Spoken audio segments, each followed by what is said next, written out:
Hello hello. Mic check. सबको आवाज जा रही है? अगर सबको आवाज जा रही है, साफ साफ सुनाई दे रहा है, तो एक बार कमेंट करके बता दो सबका क्या हाल चाल, बढ़िया है कि नहीं, और सबकी पढ़ाई कैसे चल रही है। जल्दी से फटाक से चलो। सभी को देखो दिल से गुड इवनिंग। और उम्मीद करेंगे कि सभी लोग अच्छे से पढ़ रहे होगे ना। और एक बार सभी लोग क्लास को शेयर कर दो, जो तुम्हारे खास दोस्त हैं, खास मित्र हैं, खास यार एकदम, ठीक है, जिगरी दोस्त। व्हाट्सएप पे एक बार शेयर कर दो फटाक से। फिर क्लास में आओ ना, और पेन और कॉपी निकालना डेली की तरह, रोज की तरह। आज भी हम लोग क्वेश्चन सॉल्व करेंगे, ठीक है। आज हम लोग चैप्टर 6 का प्रीवियस ईयर जितना क्वेश्चन है उन सबको देखेंगे, ठीक है, और उन सबको सॉल्व करेंगे ना। रेडी हो? जल्दी से फटाक से कॉपी और पेन निकाल लो, ठीक है। जल्दी से, बिना टाइम वेस्ट किए, ज़्यादा टाइम वेस्ट नहीं करेंगे तुम लोग का, नहीं तो तुम लोग का भी डाटा खत्म हो जाएगा, ज़्यादा बात नहीं कर पाओगे तुम लोग भी ना। अब बात करना बंद कर दो, अब हमसे बात करो ना। चलो, जब हम चले जाएंगे तो उसके बाद फिर सवाल को रिवाइज करना है, क्या समझे ना। और एक बात को फिर से कह रहे हैं, जितना सवाल करवा रहे हैं इन सभी सवाल को एक बार करने के बाद, ठीक है, उसके एक दिन बाद या 2 दिन बाद इन सभी सवालों को एक बार देख के रिवीजन कर लेना कि हाँ हमको सब सवाल अब आ रहा है कि नहीं ना। लगभग देखो सारे सवाल इजी हैं, ठीक है। लगभग एक सवाल या 2 सवाल ऐसा मिलता है जिसको हमें करना पड़ता है, थोड़ा सा करके चेक करना पड़ता है। नहीं तो लगभग हर एक सवाल तुम लोग देख रहे होगे, चैप्टर 1 से लेकर चैप्टर 5 तक ऐसा कोई भी सवाल नहीं था जो तुम ना कर पाओ। अगर चैप्टर पढ़े हो तो 100% गारंटी है कि उस सवाल को तुम करने का तरीका जानते होगे। हाँ, ये हो सकता है कि करते करते कोई एक स्टेप हमको नहीं आ रहा होगा, वो एक बार कर लिए तो उसके बाद वो पूरा सवाल आ गया ना। तो अगर रिवाइज कर लोगे तो पूरा 110% क्लियर हो जाएगा, कुछ भी बचेगा नहीं। और ये बोलते भाई revision is most important. Revision करना है उसे लिख कर करो, ठीक है, या उसे देख कर करो। पहले एक बार 2 बार देख देख के रिविजन कर लो सॉल्यूशन के साथ। फिर कभी टाइम मिले, टाइम निकाल के एक बार केवल क्वेश्चन देख के उसके सॉल्यूशन के साथ रिविजन कर लो, खुद से लिख कर, ठीक है। चलो, तो रेडी हो सभी लोग? आज हम लोग चैप्टर 6 करेंगे, ठीक है, चैप्टर 6 करेंगे ना। देखो चैप्टर 6 से ज्यादा ऑब्जेक्टिव क्वेश्चन नहीं बनता है, सिंपल सिंपल बनता है ऑब्जेक्टिव क्वेश्चन। और अगर तुम चैप्टर 6 का सब्जेक्टिव कर लोगे तो ऑब्जेक्टिव बन ही जाएगा। और ऑब्जेक्टिव जल्दी पूछता नहीं है, चैप्टर 6 का ऑब्जेक्टिव उतना पूछता नहीं है।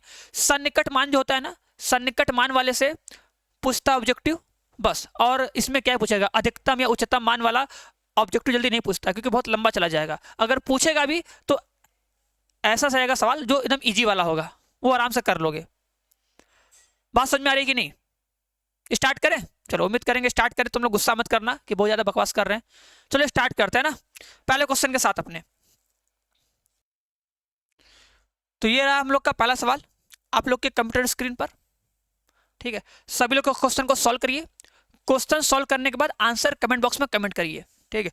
उसके बाद हम क्वेश्चन को सॉल्व करेंगे, आंसर आएगा, मैच करना, देखना सही है कि नहीं, ठीक है। और हम ये बोले थे कि आंसर सही है ये इंपॉर्टेंट नहीं है, उसके सॉल्यूशन का step by step process important है, ठीक है।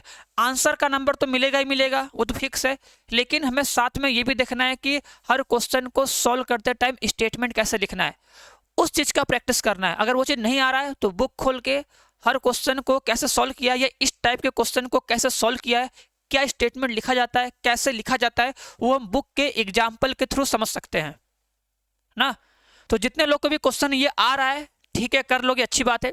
बट इसके बाद इसके सॉल्यूशन को बुक में देखना कि बुक में ऐसे क्वेश्चन का सॉल्यूशन कैसे किया है, कैसे स्टेप बाय स्टेप लिखा है, तो उसे हम अपनी भाषा में और अच्छे से एक्सप्लेन करके कैसे लिखेंगे कि एग्जामिनर जब कॉपी चेक करेंगे तो उन्हें हमको पूरा का पूरा नंबर देना मजबूरी हो जाए, हाथ कांपने लग जाए, ठीक है, नंबर देने के लिए।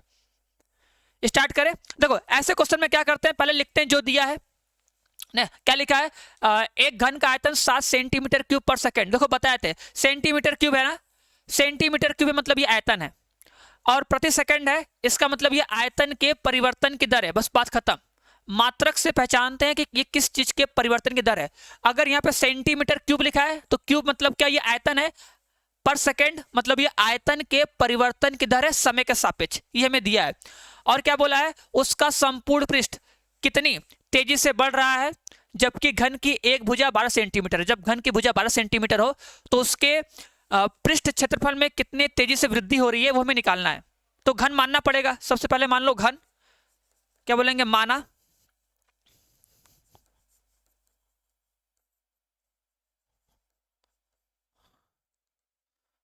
माना घन के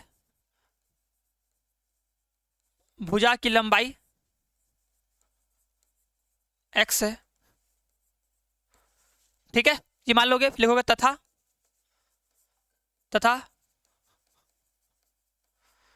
आयतन v है, तथा आयतन v है, इतना लिख दोगे ना। फिर लिखोगे दिया है, क्या दिया है, जो दिया है लिख दो।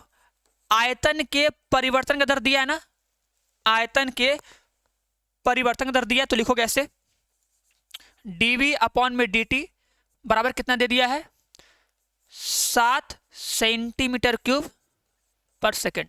बस ऐसे लिख देंगे दिया है, ये इतना करना है ना।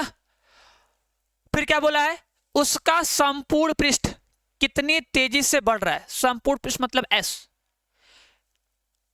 s के परिवर्तन की दर पूछ रहा है। अब तुम्हें दिमाग में रखना है, ये चीज तुमको अपने माइंड में रखना है। देखो ये तुम्हारा दिमाग बना दिए हम, ऐसे तुम्हारा दिमाग है, दिमाग तुम्हारा ये हो गया तुम लोग का ना।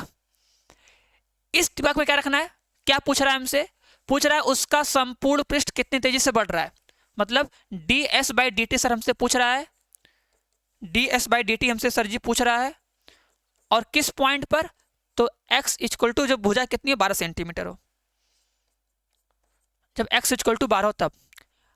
अपने दिमाग में रखना है ये ना कि ds/dt पूछ रहा है जब x इक्वल टू 12 सेंटीमीटर हो तब। अब कैसे निकालेंगे, तो करना क्या, लिखना है इसका फॉर्मूला और उसका t के सापेक्ष कर देना अवकलन।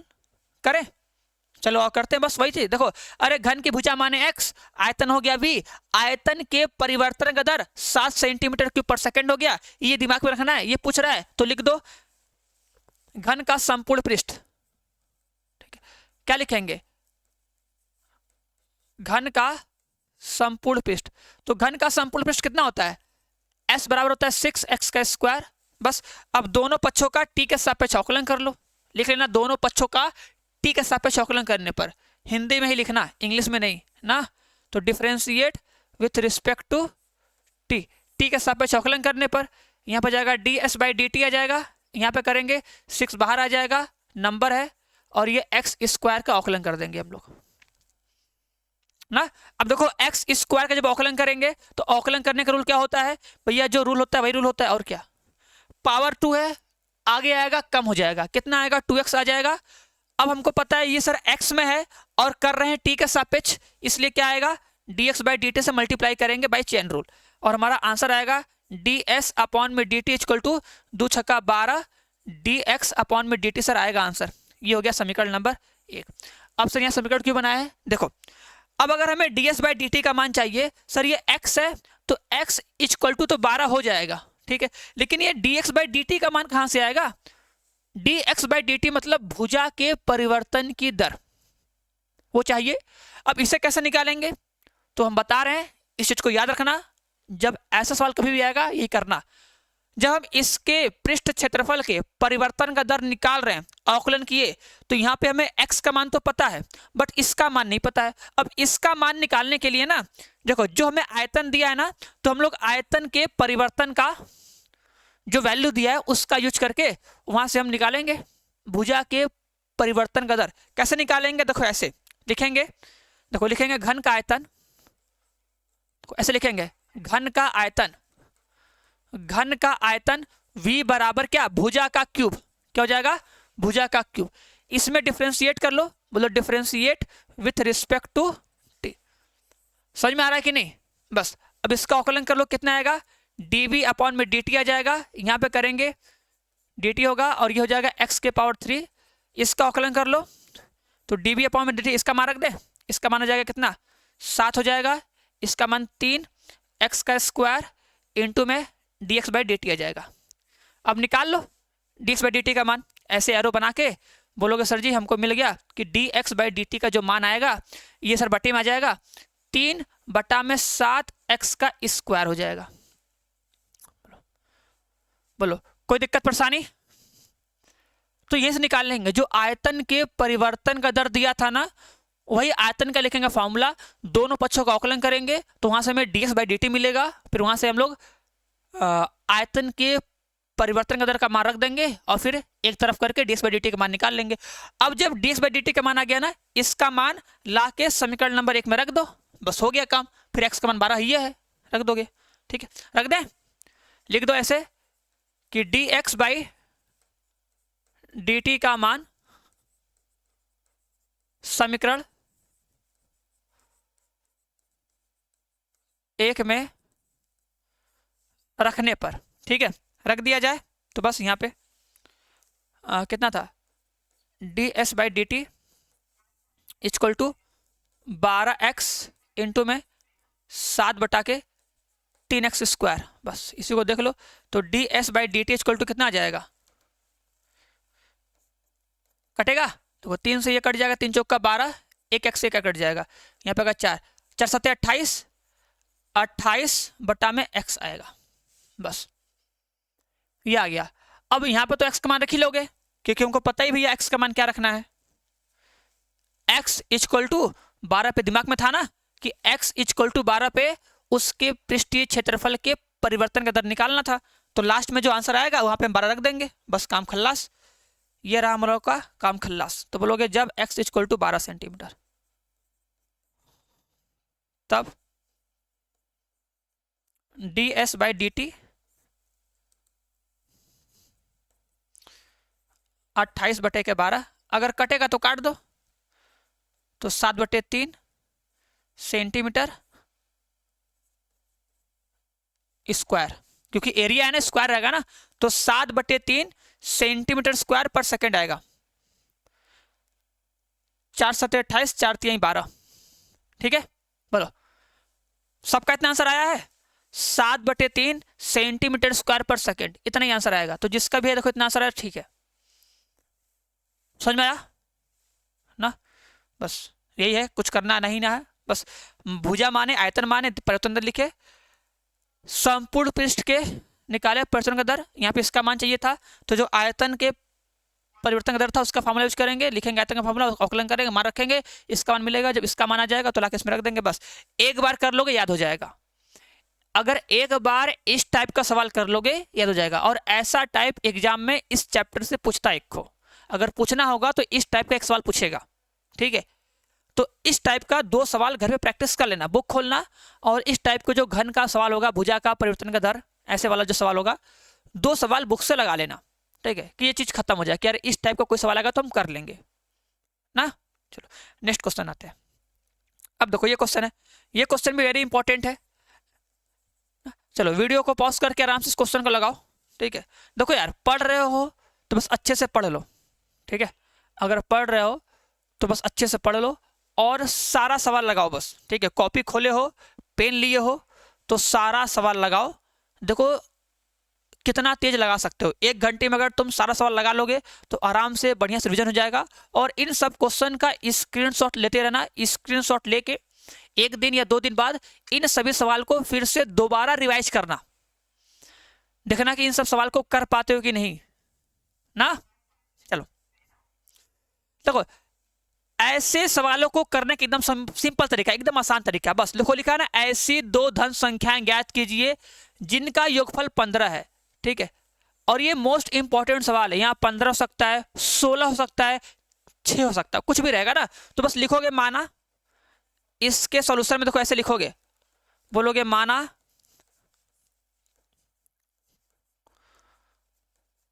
2 धन संख्याएं, ठीक है, x तथा y है, ठीक है, x तथा y है, ठीक है, x तथा y है, ठीक है।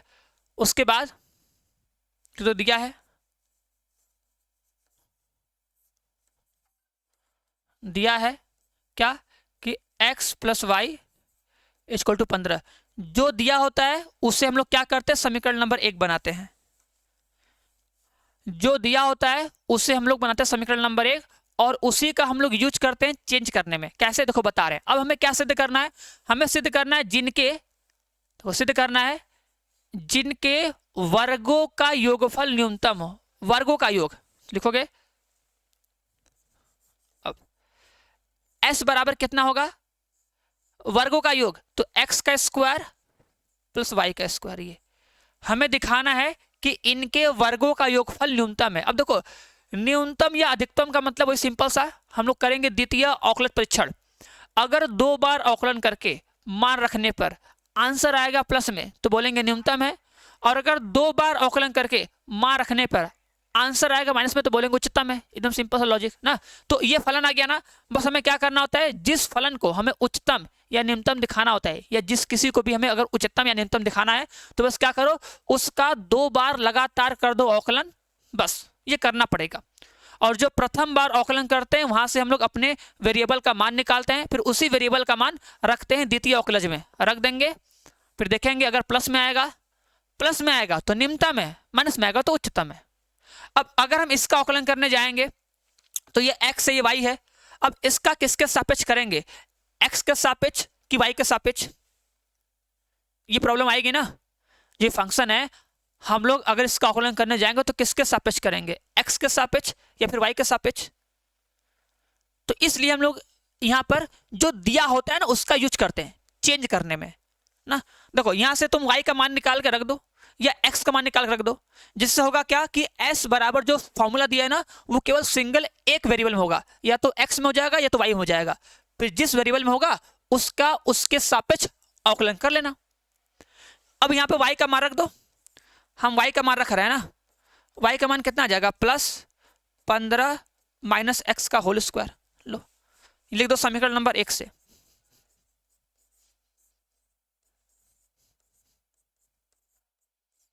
समीकरण 1 से मान रख दो, ठीक है। समीकरण 1 से उसका मान रख दो, बस। समझ में आ रहा है कि नहीं। अब इसका करो दोनों पक्षों का x के सापेक्ष अवकलन, ठीक है। Differentiate with respect to x, कितना हो जाएगा, ddx ऑफ s हो जाएगा, यहां पे क्या हो जाएगा, ddx ऑफ x स्क्वायर होगा, प्लस यहां पे क्या होगा, ddx ऑफ 15 माइनस x का स्क्वायर। बस अब बस सही से अवकलन करना, मिस्टेक ना हो ना। देखो इसका अवकलन करेंगे तो कितना आएगा, ds बाई dx हो जाएगा, ये करेंगे तो कितना आएगा, 2x आएगा, प्लस में ध्यान देना। जब हम लोग इसका अवकलन करेंगे ना तो जो मेरा बेसिक फॉर्मूला होता है कि अगर x के पावर 2 होता है, जैसे सोचो इस पूरे को सपोज करो x से, पूरे को सपोज करो x से, तो अगर x स्क्वायर है तो x स्क्वायर का अवकलन कितना होता है, 2x होता है, मतलब पावर आगे आता है, पावर आगे आ जाएगा, ये हो जाएगा 15 माइनस x, ठीक है। अब क्या बोलते हैं, क्योंकि ये x थोड़ी है, वो तो 15 माइनस x है ना, तो इंटू में उसका अवकलन करके गुणा करते हैं, इंटू करेंगे 15 माइनस x का अवकलन कितना होगा, 15 का अवकलन 0 माइनस x का अवकलन माइनस में 1 आएगा, तो इंटू में आएगा माइनस में 1, ठीक है। तो यहां से हमको मिल जाएगा ds by dx equal to 2x, minus से हो जाएगा गुणा तो -2 आ जाएगा, 15 माइनस x आ जाएगा, गुणा कर दो तो ds बाई dx हो जाएगा, कितना हो जाएगा 2x माइनस में 15 दूना 30, और ये हो जाएगा प्लस में कितना 2x। बोलो समझ में आया कि नहीं ना। अब फिर इसी को सॉल्व कर लोगे तो तुमको मिल जाएगा समीकरण नंबर 1। तो ds बाई dx का जो मान आ जाएगा ना वो आएगा 4x माइनस में 15 दूना 30, ये बन गया समीकरण नंबर 2। अभी रुको, फिर इसी का दोबारा करना होता है अवकलन। बस ध्यान दो, जो फंक्शन बना है या जो फॉर्मूला बना है उसका हम 2 बार लगातार करते हैं अवकलन, 2 बार करो। इसका पूरे पुनः करो, पुनः लिखो, पुनः differentiate with respect to x, समझाया, पुनः अवकलन करो। अब देखो यहां पे क्या लिखेंगे, ddx ऑफ ds अपॉन में dx equal to ddx of 4x minus ddx of कितना 30, करो इसका अवकलन। बस यही करना होता है, कुछ नहीं करना होता है, बस 2 बार अवकलन करने आना चाहिए। यहाँ पे देखो 4 आ जाएगा, उसका अवकलन 0, ठीक है। बस समीकरण नंबर 3 बन जाएगा। यही करते हैं, करने हैं सबको कि नहीं, क्या सबको समझ में आएगी? नहीं। देखो दो संख्या माने, दोनों का योगफल 15 लिख दिए, फिर लिखे हैं दोनों के वर्गों का योगफल। अब क्योंकि फलन या तो x में तो y होना चाहिए, तो y को चेंज कर लेंगे, समीकरण 1 से y का मान निकाल के रख देंगे, चेंज हो जाएगा। फिर इसी फलन का या इसी फॉर्मूले का बस 2 बार लगातार x के सापेक्ष अवकलन किया जाता है, 2 बार। ठीक है, अब पता है ना, उच्चतम या निम्नतम का बिंदु निकालने के लिए जो प्रथम बार अवकलन किए होते हैं उससे हम लोग 0 के बराबर करते हैं। तो क्या लिखेंगे? बोलेंगे उच्चतम अथवा निम्नतम मान के लिए, निम्नतम मान के लिए, ठीक है, dx अपॉन में ds अपॉन में dx बराबर 0। ठीक है, बस 0 कर दो। अब यहां पे सबका मान रखो, ds अपॉन में dx का मान रखो, ds अपॉन में dx का मान रख दो। कितना था? 4x माइनस में 30 बराबर 0, तो 4x बराबर 30 हो जाएगा। तो x इक्वल टू कितना आएगा? 30 बटा के 4 ना, तो ये कट जाएगा ना, तो x इक्वल टू आ जाएगा 15 बटा 2, ये आएगा, ये आएगा x का मान। ठीक है, चलो, तो जिसका भी देखो जितने लोगों का आंसर x इक्वल टू 15 बटे 2 आया है उन सबका सही है, और उन सब के लिए वेरी गुड भैया, है ना, इतना आएगा। और ये सवाल क्योंकि कई बार आया हुआ है और इस टाइप का सवाल कई बार आया हुआ है, तो अगर इस क्वेश्चन को लगा लोगे तो 100% गारंटी है कि इस टाइप के जितने भी सवाल होंगे सबको लगा लोगे ना। अब क्या करना होता है, देखो जो x का मान आता है ना, तो बोलते हैं x बराबर 15 बटा 2 पर, x बराबर 15 बटा 2 पर जो द्वितीय अवकलज है ना, द्वितीय अवकलज का मान क्या आएगा? प्लस में कि माइनस में? तो देखेंगे कि अगर हम लोग x बराबर 15 बटा 2 यहाँ रखेंगे तो यहाँ तो x है नहीं, मतलब आंसर 4 ही आएगा। 4 आने का मतलब क्या हुआ कि अगर हम x बराबर 15 बटा 2 इसमें रखेंगे तो इसका मान 0 से बड़ा है। अगर ये 0 से बड़ा है, ठीक है, 0 से बड़ा है, इसलिए लिख देंगे, इसलिए x बराबर 1 लिख रहे, x बराबर 15 बटा 2 पर जो ये s है ना, s न्यूनतम है, न्यूनतम है, बस। ठीक है, अब अगर s का मान आ गया ना, मतलब x का मान आ गया, तो जो समीकरण 1 था ना, ठीक है, बस लिख देना कि x का मान समीकरण 1 में रखने पर, बस समीकरण 1 में रखने पर, तो ये हो जाएगा x प्लस वाई बराबर कितना था? 15। अब यहीं पर अपना x का मान रख के निकाल लेना y का मान। ठीक है, जब x और y का मान मिल जाएगा तो वही हमारा आंसर हो जाएगा। बोलो सबको समझ में आए कि नहीं? देखो हर एक स्टेप को अगर तुम ध्यान से सुनोगे, समझोगे, कमेंट नहीं करोगे, जान लो जितना कमेंट कम करोगे उतना ज्यादा आएगा। बस जितना हम बता रहे हैं उस बात को सुनते जाओ, समझते जाओ कि हाँ ये स्टेप है, इसके बाद ऐसे करेंगे, और उसको याद रखे रहना है। और याद कैसे होगा, एक बार बताएं, उसको याद किए, उसी पर 2-3 सवाल लगा लोगे एकदम सेम टू सेम, तो एकदम 100% क्लियर हो जाएगा कि हाँ ऐसे टाइप में ये स्टेप करते हैं। जो दिया है उसे लिखते हैं, फिर जो फॉर्मूला दिया होता है जिसका हमें उच्चतम या निम्नतम मान निकालना होता है उसको लिखते हैं, फिर उसी का 2 बार अवकलन करते हैं। अब 2 बार अवकलन करने जाएंगे तो उसमें x और y दोनों होगा, तो पहले एक में चेंज कर देंगे, चेंज करने के बाद उसी फलन का, उसी वक्र का, उसी फॉर्मूले का 2 बार लगातार करेंगे अवकलन। और जब 2 बार लगातार अवकलन कर लेंगे तो प्रथम बार को 0 के बराबर करके जिसके सापेक्ष अवकलन किए होते हैं उसका मान निकालते हैं, फिर उसका मान द्वितीय अवकलन में रखते हैं। अगर प्लस में आएगा तो बोलेंगे निम्नतम है, माइनस में आएगा तो बोलेंगे उच्चतम है, बस काम खत्म। अब इसमें x और y दोनों था, तो जब x का मान आ गया तो उसे वापस से समीकरण नंबर 1 में रख दोगे, मान सॉल्व करोगे तो y का मान आ जाएगा। ठीक है, और देखो ये सब प्रीवियस ईयर क्वेश्चन है, तो उम्मीद करेंगे यार ये सब समझ में आ रहा होगा। अगर तुम अभी भी कुछ नहीं पढ़ो तो यार पढ़ो, क्योंकि अब देखो टाइम बहुत कम बचा है। ठीक है, टाइम बहुत कम बचा है, पढ़ना ज़्यादा है। ठीक है, लेकिन यह है कि अगर तुम ये ठान लो ना कि यार हम पढ़ेंगे, ठीक है, अब हम घर पे कम से कम 14 घंटा 15 घंटा पढ़ सकते हैं। अब देखो कहीं जाना नहीं है, और अपने अंदर ये क्षमता लाओ, फीलिंग लाओ कि तुम किसी को ना बोल सको। अगर तुम्हें कोई बुला रहा है, तुम्हारा दोस्त बुला रहा है, तो उसको मना करके, कुछ बहाना बना के, कुछ भी करके घर रुक कर अपना सिलेबस कंप्लीट कर सकते हो, सिलेबस को पढ़ सकते हो पूरा। और जब एक बार तुम हर सिलेबस मतलब हर चैप्टर को पूरा पढ़ लोगे ना, फिर पढ़ने के बाद जब जनवरी से रिवीजन करोगे ना तो मजा आएगा। अगर तुम फर्स्ट टाइम पढ़ोगे तो फिर बहुत प्रॉब्लम होगा। तो एक टारगेट बनाओ कि इस दिसंबर तक हम पूरा सिलेबस कंप्लीट कर लें, ठीक है।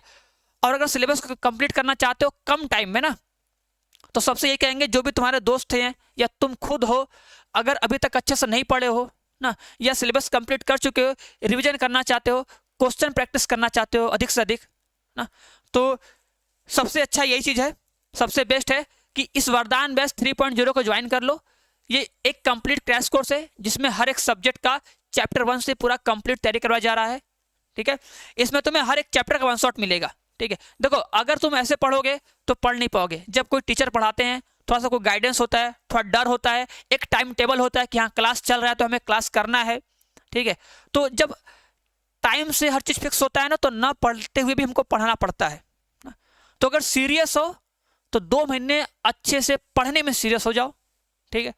और जो भी टारगेट तुम्हारा स्टार्टिंग में था उस टारगेट को अभी भी लेके आ सकते हो, बस ये कि तुम्हें अधिक मेहनत करना पड़ेगा। उतना छोड़े हो तो कवर तो करना पड़ेगा ना, तो उसके लिए तुमको ज़्यादा पढ़ना पड़ेगा, कम सोना पड़ेगा ना। और उतना अगर करने के लिए रेडी हो तो इस वरदान बैच 3.0 को ज्वाइन कर सकते हो। और इस बैच में तुम्हें हर एक चैप्टर का 1 शॉट मिलेगा, डेली लाइव क्लास मिलेगा, लाइव डाउट क्लास मिलेगा, क्लास नोट का PDF मिलेगा, ऑनलाइन वीकली टेस्ट होगा जिससे तुम्हें पता चले कि यार हमारा कितना चीज़ें, मतलब हमको कितना चीज़ें आ रही हैं, कितना मेरा रिवीजन हुआ है। प्लस मिलेगा स्टडी मटेरियल जिससे तुम पढ़कर भैया अपना एग्जाम में एक अच्छा स्कोर कर सकते हो, ठीक है। तो देखो अब भैया गठरी बांध लो कि बस अब पढ़ना है तो सिर्फ पढ़ना है। एग्जाम हो जाएगा तो फिर आराम से घूम फिर लेना, उसके बाद फिर पढ़ना, फिर एंजॉय करना, कॉलेज वॉलेज मस्त से एकदम, ठीक है।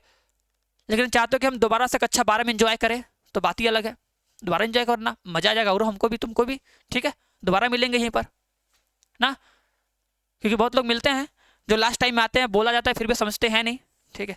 बट उम्मीद करेंगे तुम लोग ऐसे नहीं होगे, इतने बड़े हो, समझदार हो, चीज़ों को समझोगे, रिविजन करोगे और आगे बढ़ोगे एग्जाम में, ठीक है।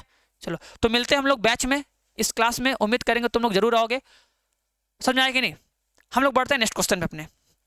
चलो गुस्सा मत करो, तुम लोग गुस्सा बहुत करते हो हमारी तरह, हमसे पढ़ पढ़ के लगे गुस्सा करने। देखो ये क्वेश्चन देखो, देखो एक वर्धमान और ह्रासमान क्वेश्चन एक रहता है, ठीक है। वर्धमान और ह्रासमान में अंतराल निकालने वाला क्वेश्चन जनरली मतलब पूछा जाता है कि अंतराल ज्ञात कीजिए, ठीक है। अंतराल ज्ञात कीजिए कि ये किस अंतराल में वर्धमान है और ये किस अंतराल में ह्रासमान है, ठीक है। तो सबको याद है अंतराल कैसे निकालते हैं? याद है कि नहीं? अंतराल कैसे निकालते हैं याद है? अंतराल निकालने का सिंपल तरीका क्या बताएं? अगर कोई फंक्शन दिया है तो बस फटाक से उसका अवकलन करो, अवकलन करके 0 के बराबर कर दो, बस।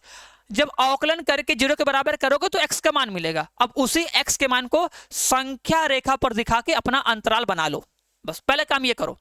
अगर कभी भी अंतराल निकालना होता है ना, देखो वर्धमान है कि ह्रासमान वो बाद में बताएंगे, बस सोचो कि अगर हमें अंतराल निकालना होता है तो अंतराल निकालने के लिए जो फलन दिया होता है उस फलन का बस एक बार करते हैं अवकलन और उसे ही 0 के बराबर कर देते हैं तो हमें x का मान मिलेगा। फिर उस x के मान को संख्या रेखा पर डिनोट करके अपना अंतराल बना लेंगे ना। तो ये क्वेश्चन दिया है, इसमें क्या करेंगे? देखो फलन लिखा है, लिखेंगे फलन f(x) = 4x के पावर 3 माइनस में 6x का स्क्वायर माइनस में 72x प्लस में कितना 30 ना, बस। अब इसी का बस एक बार करो अवकलन, ठीक है। हम तो डाइट कर रहे हैं ना, बोलोगे differentiate with respect to x कर दें तो यहाँ पे हो जाएगा f' हो जाएगा। अवकलन करेंगे 3 चौका 12, 12x² होगा, 2 छक्का 12, 12x हो जाएगा, 72 हो जाएगा और 30 का अवकलन 0 हो जाएगा, काम खत्म, ये आएगा। अब यहाँ देखो जो f' है वो हमारा कितना आएगा? 12 कॉमन करेंगे, x² माइनस x माइनस में 6 आ जाएगा। इसको फैक्टराइज कर लो। ऐसा 2 नंबर खोजो जिसका गुणा करने पर, क्या बोलेंगे? ऐसा 2 नंबर खोजो जिसका गुणा करने पे आंसर 6 आता हो। ऐसा 2 नंबर खोजो जिसका गुणा करने पर आंसर 6 आता हो और घटाने पर 1 आता हो। तो 3 और 2, 3 और 2, ठीक है। और बड़ा माइनस माइनस में छोटा में ऐसे -3 और +2 लेंगे, ठीक है। क्योंकि -3 और +2 करके यह -1 लाना होता है ना, घटाने पे लाना है -1, तो -3 और 2 लेंगे प्लस में तभी ना आएगा -1, घटा कर लाना है -1, तो -3 और प्लस में 2 होगा तभी ना घटेगा, तभी ना आएगा आंसर माइनस में 1 ना। तो क्या हो जाएगा x माइनस 3 और x प्लस 2 आ जाएगा आंसर। ठीक है, तो जो मेरा f डैश x है वो आ जाएगा 12 x माइनस 3, क्या बोलेंगे x माइनस 3 और फिर x प्लस 2, बस ये आएगा आंसर। बोलो समझ में आया कि नहीं। अब एक बार कर लिया अवकलन, एक बार अवकलन करने के बाद बस अंतराल ज्ञात करने के लिए f डैश x बराबर 0 कर दो। जब हम लोग f डैश x बराबर 0 करेंगे तो हमें ये फैक्टराइज मिलेगा, और इस फैक्टर को हम लोग 0 के बराबर करके, जैसे हम लोग बचपन में करते थे LKG में द्विघात समीकरण सॉल्व करना, उसी तरह कर लेंगे। बोलेंगे कि हाँ x माइनस 3 बराबर 0, तो यहाँ से हमको एक वैल्यू मिलेगा x इक्वल टू 3 मिल जाएगा, और एक यहाँ से मिल जाएगा x प्लस 2 इक्वल टू 0, तो x इक्वल टू माइनस 2 मिल जाएगा। ये x का 2 मान आ गया। ठीक है, ये x का 2 मान आ गया। अब इस x के 2 मान को क्या करो, जो संख्या रेखा होता है ना, उस संख्या रेखा पर बना दो। देखो देखो ये बनाएंगे संख्या रेखा ऐसे, माइनस अनंत से लेके प्लस अनंत तक। अब अपने खोपड़ी में रखो, खोपड़ी में कि बीच में 0 होता है, लिखना मत, अपने खोपड़ी में रखना कंप्यूटर में कि बीच में होता है 0। ठीक है, तो बीच में होगा 0, बस बीच में 0 हो गया। अब अगर बीच में 0 हो गया ना, तो प्लस 3 कहाँ आएगा, प्लस 3 0 के आगे आता है, और माइनस 2 0 के इधर आता है। ठीक है, ऐसे बना, बस ये हो गया। तो ऐसे दिखाना है ना, तुम्हें थोड़ा दिमाग में सोचना है कि बीच में 0 होता है, तो प्लस 3 वहां पे आएगा, माइनस 2 इधर कहीं आएगा, बस एग्जैक्ट नहीं बनाना है, रफली ना। अब देखो अंतराल क्या बना, एक अंतराल ये बना, एक अंतराल ये बना, और एक अंतराल ये बना। ठीक है, ये 3 अंतराल बने। अब इन 3 अंतराल में चेक कर लो कि किस अंतराल में फलन वर्धमान है और किस अंतराल में फलन ह्रासमान है। अब देखो कोई फलन किस अंतराल में ह्रासमान है या किस अंतराल में वर्धमान है, उसको चेक करने के लिए क्या करते हैं, जो अंतराल दिया होता है उस अंतराल का कोई भी एक मान लेके, जो प्रवणता होती है, प्रवणता मतलब वही f डैश x, जो ये प्रवणता है ना, इसी प्रवणता में रखते हैं। इसी प्रवणता में रख के हम लोग f डैश x का मान निकालते हैं। बस बोलना, अगर इसका मान प्लस में आएगा, अगर प्रवणता f डैश x का मान प्लस में आएगा तो फलन वर्धमान है, अगर आएगा माइनस में तो बोलेंगे ह्रासमान है ना। देखो बोलेंगे अंतराल, एक करके दिखा रहे हैं, देखो लिखेंगे अंतराल माइनस इनफाइनाइट से माइनस 2 के लिए। ठीक है, जो ये f डैश x है इसका मान क्या है, 0 से बड़ा है कि 0 से छोटा है। कैसे चेक करेंगे, देखो चेक करने का सिंपल तरीका, अगर किसी भी अंतराल में हमें फलन का वर्धमान या ह्रासमान चेक करना होता है ना, तो उस अंतराल में, इस अंतराल के बीच में कोई भी x का मान ले लो, मतलब माइनस 2 से छोटा कुछ भी ले लो, कुछ भी, क्योंकि यहां अनंत है तो कुछ भी ले लो, माइनस 3 ले लो, माइनस 4 ले लो, माइनस 5 ले लो, माइनस 6 ले लो, कुछ भी बस एक मान ले लो अपने से। जैसे ले लो माइनस 5, छोटा आएगा इससे ना, तो x इक्वल टू माइनस 5 ना, यहां पर रख दो, x इक्वल टू माइनस 5 यहां रखो, यहां पर और यहां पर रख के देखो माइनस 5, देखो कितना आएगा, 12 रहेगा, गुड़े माइनस 5 यहां रखेंगे, माइनस 5 माइनस 3 हो जाएगा माइनस में 8, गुड़े माइनस 5 प्लस में 2 हो जाएगा माइनस 3। अब गुणा मत करना, बोलना माइनस माइनस क्या हो जाएगा प्लस, तो आंसर आएगा प्लस में। ठीक है, प्लस में आएगा ना तो बोलोगे ये क्या है, ग्रेटर देन 0 है, बस इतना लिखोगे, पूरा सॉल्व मत करना, बस देखना कि हाँ प्लस में आ रहा है तो मतलब 0 से बड़ा है, और अगर 0 से बड़ा है तो बोलोगे इसलिए अंतराल माइनस अनंत से लेके माइनस 2 में फलन f वर्धमान है। बस 0 से बड़ा है तो फलन वर्धमान है, ऐसे हम लोग लिख देंगे, ये करना है। और सेम इसी तरह क्या करो, अब ले लो माइनस 2 से 3 के लिए फलन वर्धमान है कि ह्रासमान है, कैसे चेक करेंगे, तो माइनस 2 से 3 के बीच में ले लो भैया x इक्वल टू 0 आएगा ना, तो x इक्वल टू रख दो 0, यहाँ पे 0, यहाँ पे 0, सोल्व करके देखो आंसर किस में आ रहा है, प्लस में कि माइनस में। अगर प्लस में आएगा तो बोल देना कि इस अंतराल के लिए फलन वर्धमान है, अगर आएगा माइनस में तो बोल देना इस अंतराल के लिए फलन ह्रासमान है, काम खत्म। ठीक है, चलो उसी तरह लास्ट का 3 से अनंत तक कर लेना, जो आएगा बता देना आंसर कमेंट बॉक्स में कमेंट करके। क्वेश्चन नंबर 4, ये बहुत सिंपल है, बहुत अच्छा क्वेश्चन है और उम्मीद करेंगे तुम लोग ये करोगे। इसमें स्पर्श रेखा और अभिलंब का समीकरण बनाना है। देखो ये जान लो, तुम्हें करना है, ठीक है। आज नहीं तो कल इस चैप्टर को तुमको पढ़ना ही है, इस टॉपिक को पढ़ना ही है, क्योंकि अब देखो बोर्ड एग्जाम के बाद सीयूटी का एग्जाम होगा। तो जैसे सबको पता है, देखो अभी तक बहुत लोग सीयूटी को सीरियस ले ही नहीं रहा होगा, नहीं लेते भी है। फिर वही जब एग्जाम आ जाता है सोचते हैं कि एग्जाम देने के बाद करेंगे। देखो एग्जाम देने के बाद करो, ठीक है, लेकिन साथ ही साथ तुम सोचो कि यार हमें हर एक चैप्टर को, हर एक टॉपिक को बहुत अच्छे से डिटेल से पढ़ लेना है ना, कि जब सीयूटी का एग्जाम हो ना तो हम भी अच्छे से दे। तुम खुद सोचो, सीयूईटी के एग्जाम में सीबीएसई बोर्ड वाले, आईसीएसई बोर्ड वाले, यूपी बोर्ड वाले, हर एक बोर्ड के बच्चे रहेंगे और पूरे इंडिया से रहेंगे, और वही सिलेबस क्लास 12 का रहेगा और पूरा सिलेबस रहेगा। तो एक भी टॉपिक अगर तुम छोड़े होगे, नहीं पढ़े होगे ना, तो फिर वही प्रॉब्लम आएगा, क्योंकि लास्ट में तुम देखो, ये तो गारंटी है कि बोर्ड एग्जाम तक तुम तैयारी नहीं करोगे सीयूटी का। जब बोर्ड एग्जाम खत्म होगा तुम तैयारी करना स्टार्ट करोगे, फिर टाइम कम बचेगा, क्योंकि तो बोर्ड एग्जाम के लगभग 1 महीने बाद, 2 महीने बाद उसका एग्जाम होता है। तो अच्छा स्कोर कर ही नहीं पाओगे, और जब अच्छा स्कोर नहीं कर पाओगे तो तुम्हें अच्छा सा गवर्नमेंट कॉलेज मिलेगा ही नहीं, ठीक है। और एक बात बता दें, अगर तुम सच में अच्छे से पढ़ के कुछ करना चाहते हो ना, तो तुम जितने अच्छे कॉलेज से पढ़ोगे उतना ज़्यादा चांस है कि तुम्हारा फ्यूचर बहुत अच्छे से सिक्योर हो, ठीक है। ये नहीं कि कोई जॉब लगेगा तभी, बिना जॉब के भी तुम गवर्नमेंट जॉब के भी सब कुछ अच्छे से कर सकते हो, बस तुम्हारा एजुकेशन अच्छा होना चाहिए ना। तो टारगेट अपना बना लो कि यार हमें अच्छे से कॉलेज में जाना है, और वो कॉलेज चूज कर लो अभी से ही, ठीक है, कि किस कॉलेज से हमें करना है ग्रेजुएशन, इससे करेंगे तो बेस्ट रहेगा। जो बेस्ट कॉलेज होगा, 4-5 कॉलेज दिमाग में रख लो अपने कि इन कॉलेज में जाना है, और उन कॉलेज का क्या क्राइटेरिया है, हमको कौन सा सब्जेक्ट लेके कितना नंबर लेके आना कि हो जाएगा, देख लो एक बार, तब तुम्हें लगेगा आइडिया ना कि यार हमें कितना अच्छे से और पढ़ना है। जितना अच्छे से तुम बोर्ड एग्जाम में पढ़ोगे, ठीक है, उतना तुम्हें कम मेहनत करना पड़ेगा सीयूटी के लिए, ठीक है। इसलिए बोर्ड एग्जाम में जितना टॉपिक है उस सब अच्छे से पढ़ लो, और जितना हम तुम्हें क्लास में पढ़ाए हैं, जितना तुम्हें हम ऐप पर बताए हैं, उतना अगर पढ़ लोगे ना तो सीयूटी के लिए केवल 10% एक्स्ट्रा पढ़ना पड़ेगा, केवल 10-15%, ठीक है। इसलिए देखो हम हर एक टॉपिक बताए हैं, कोई भी टॉपिक छोड़े नहीं है, कि जब सीयूटी का एग्जाम हो ना तो तुम्हें हर एक चीज आए, केवल 5% 10% जब एक्स्ट्रा तुम्हें हम बता देंगे तो तुम्हें हर एक चीज आ जाएगा।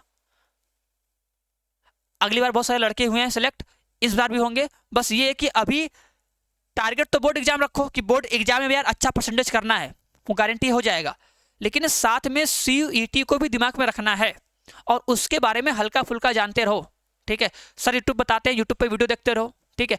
अपने से भी कुछ जानते रहो, नॉलेज लेते रहो कि सीयूटी क्या होता है, उसमें कैसे एग्जाम देंगे, सब कुछ प्रैक्टिस करो। अगर सच में कुछ पढ़ना चाहते हो, पढ़ के कुछ करना चाहते हो तब, ठीक है। बाकी भाई कुछ बिजनेस करना चाहते हो अपना तो बात ही अलग है, वो सब अलग बात है ना। बट अच्छा सा हमें गवर्नमेंट एग्जाम चाहिए, सॉरी गवर्नमेंट कॉलेज चाहिए, ठीक है, ध्यान देना। तो बातों को सीरियस लो, अभी सीरियस हो जाओ, क्योंकि जनवरी के बाद तुमको तो जनवरी के बाद थोड़ा टाइम नहीं रहेगा, तुमको भी पता है ना, डर लगेगा। चलो ये HW है, ठीक है, ये बुक में तुमको एग्जाम्पल मिलेगा, कर लेना। बुक में ये सवाल एग्जाम्पल है, देख लेना ना। इसमें स्पर्श रेखा और अभिलंब का प्रवणता पूछा है, तो हमें स्पर्श रेखा और अभिलंब का प्रवणता निकाल लेना चाहिए, और स्पर्श रेखा और अभिलंब का समीकरण निकालना चाहिए। जब किसी गिवन बिंदु से बिंदु पास करता है, तब किसी वक्र से कोई रेखा पास करती है तब, ठीक है। तो बातों को हल्के मत लेना, अगर तुम हल्के में आज लोगे, ठीक है, तो कल तुम हल्का हो जाओगे ना, सोच सोच के। बट ये है कि हम चलो बताते रहेंगे, घबराना मत। चलो क्वेश्चन नंबर 5, क्या क्वेश्चन नंबर 5 कर लोगे? बताओ कितने लोग को लगता है क्वेश्चन नंबर 5 कर लेंगे? फटाक से बताओ कमेंट करके, कितने लोग को लगता है क्वेश्चन नंबर 5 सर जी हम कर लेंगे? ठीक है, देखो क्वेश्चन नंबर 5 बहुत सिंपल है, बहुत ईजी है, बहुत आसान है। देखो हम क्या बताएं कि अगर ऐसा सवाल कभी भी आ जाए, कभी भी आ जाए, तो बस बोलते हैं ना कि जो चीज दिया होता है उसको लिख लिया करो। देखो लिखा है सिद्ध कीजिए कि दिए हुए संपूर्ण पृष्ठ, देखो लिखा है ना दिए हुए संपूर्ण पृष्ठ, संपूर्ण पृष्ठ मतलब दिया है, और महत्तम आयतन, बस महत्तम आयतन। चलो जितने लोग कर लोगे बहुत सही, वेरी गुड है, ठीक है। और इतना तो गारंटी है कि जिसको जिसको हम चैप्टर 6 पढ़ाए हैं, जो जो हमसे चैप्टर 6 पूरा अच्छे से पढ़ा है, हर एक क्लास किया है, ये 100% गारंटी हम ले रहे कि वो ये सवाल आराम से कर लेगा। अगर चैप्टर 5 पूरा अच्छे से पढ़ा है और घर पे अपने से क्वेश्चन लगाया है, उसके बाद चैप्टर 6 पढ़े हैं और फिर घर पे क्वेश्चन लगाए हैं, तो ये क्वेश्चन बहुत आसान लगेगा, एकदम आसान, क्योंकि जो तरीका बताएं उस तरीके से एकदम सिंपल है, बस ये कि करने आना चाहिए। अगर एक बार सवाल घर पे किए होगे तो 110% गारंटी है कि इस क्वेश्चन कर लोगे। लॉजिक क्या होता है? लॉजिक ये होता है सिंपल सा, सर जो दिया होता है, क्या दिया है उसको लिख लेंगे, और जो महत्तम बोले या न्यूनतम बोले उसके फॉर्मूले को लिख के उसका हम 2 बार करते हैं औकलन। बस ये तरीका होता है, बस यही करते ही हैं। जो दिया होता है उसको लिख लेते हैं, और जिसका महत्तम या न्यूनतम करना होता है उसी के फॉर्मूले को लिख के हम 2 बार औकलन करते हैं। बस इतना सुनो। अब क्या दिया है? लिखा है संपूर्ण पृष्ठ। किसका संपूर्ण पृष्ठ? शंकु का ना। तो मान लो ऐसे, ऐसे मान लो, माना या दिया है, दिया लिखोगे ना, दिया है ना, लिख दो दिया है। बस जो दिया है जिसको लिख लो पहले, दिया है शंकु का संपूर्ण वक्रपृष्ठ, संपूर्ण वक्रपृष्ठ S बराबर कितना होगा? पाई आर एल प्लस में पाई आर स्क्वायर। बस ये बताया तुम लोग को, याद है कि नहीं? जो दिया होता है उसे लिख लेते हैं, और लिखने के बाद हम क्या बताए थे कि जो दिया होता है वो क्या होता है? वो अचर होता है। ध्यान देना कि ये क्या है, मेरा एक अचर है। अचर मतलब ये एक संख्या की तरह काम करेगा। मतलब पूरे क्वेश्चन में हमें S को एक संख्या मान के चलना है कि S क्या एक संख्या है, क्योंकि S दिया है तो S फिक्स है। S फिक्स है मतलब एक कांस्टेंट है, एक नंबर है, तो वो अचर है। तो S एक अचर है, और जो दिया होता है उसको हम लोग समीकरण नंबर 1 बना के ऐसे लिख लेते हैं, काम खत्म। अब देखो क्या बोला है, महत्तम आयतन लिखा है ना। महत्तम आयतन मतलब आयतन का लिखना है, फॉर्मूला लिखेंगे शंकु का आयतन। ध्यान दो, लिखेंगे शंकु का आयतन। आयतन का फॉर्मूला होता है 1/3 पाई आर स्क्वायर एच। ठीक है, अब बस हमें महत्तम आयतन बोला तो मतलब आयतन के फॉर्मूले को हमें 2 बार करना है डिफरेंशिएट। अब अगर हम आयतन के फॉर्मूले को 2 बार करेंगे औकलन, तो इसमें तो R और H दोनों है, तो किसके सापेक्ष करें औकलन? बताएगी ना, किसके सापेक्ष करें? R के सापेक्ष की H के सापेक्ष? तो किसी एक को चेंज करना पड़ेगा। अब देखो हम R का मान रख नहीं पाएंगे, क्योंकि यहाँ पे देखो अगर तुम इसको सॉल्व करके निकालना चाहो सर जी R बराबर क्या होगा, तो निकाल नहीं पाओगे। अगर तुम्हें पता करना हो कि सर जी R बराबर क्या होगा, तो R को एक साइड बचा के R बराबर एग्जैक्ट क्या होगा पता कर ही नहीं पाओगे, क्योंकि यहाँ पे R स्क्वायर है। लेकिन हाँ, एक चीज पता कर सकते हो, L बराबर क्या होगा।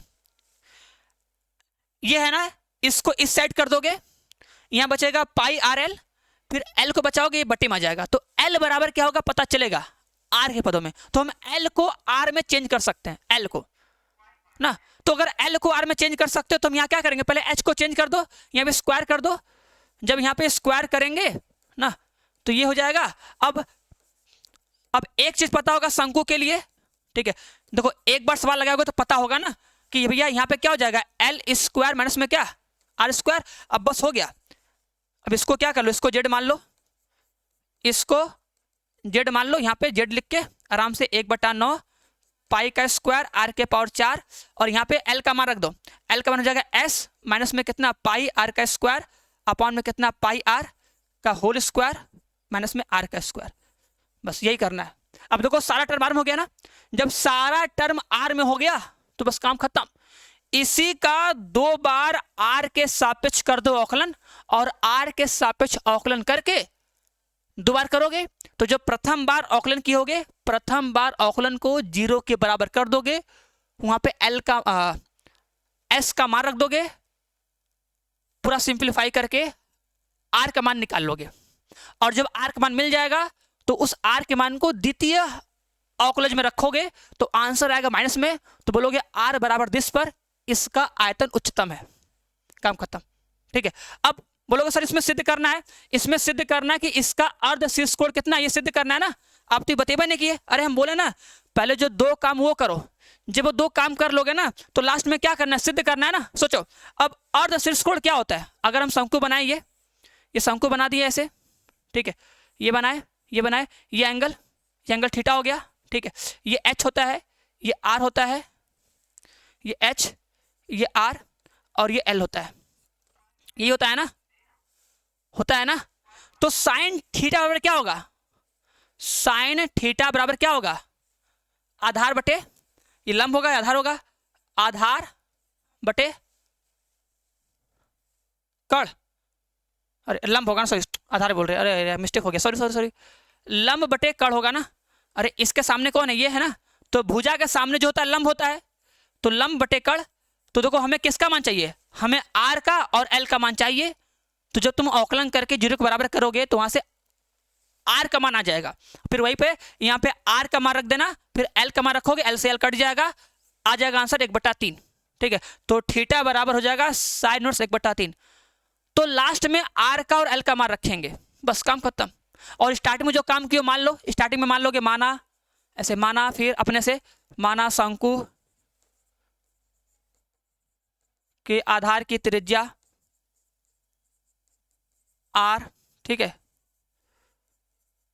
ऊंचाई h, ठीक है, तिर्यक ऊंचाई l है, तब l स्क्वायर बराबर h square plus r square, ये जानते हो, बस इतना लिख देना है। ठीक है, और इसका अर्ध शीर्ष को थीटा मान लेना, तथा माना, ये सब स्टार्टिंग मान लोगे, माना अर्ध शीर्ष कोण थीटा है, ये काम। ठीक है, बस स्टार्टिंग मानोगे ना कि भाई शंकु है, तो शंकु की ऊंचाई h है, आधार की त्रिज्या r है, तिर्यक ऊंचाई l है, ये फॉर्मूला होता है, उसका अर्ध शीर्ष कोण थीटा होता है। जब 4-5 सवाल लगाओगे तो अपने आप पता रहेगा, मानना पड़ता है। ये मान लोगे, जो दिया है उसको लिख दोगे, फिर यहाँ पे ये करोगे, यहाँ मान रखोगे, बस सॉल्व करो। अब यहाँ पे सॉल्व कर लो बस आराम से। अब इसी का आर के सापेक्ष अवकलन करोगे तो देखो यहाँ पे क्या होगा, पहले बता दें तो यहाँ पे आएगा जेड बराबर, ध्यान सुनना, पहले ही मत कर देना जेड अवकलन। तो जेड बराबर कितना होगा, 1/9 पाई का स्क्वायर आर के पावर 4। ठीक है, यहाँ पे आएगा एस माइनस में पाई आर का स्क्वायर होल का स्क्वायर बटे पाई आर का स्क्वायर, नीचे हो जाएगा माइनस में कितना, पाई आर का स्क्वायर।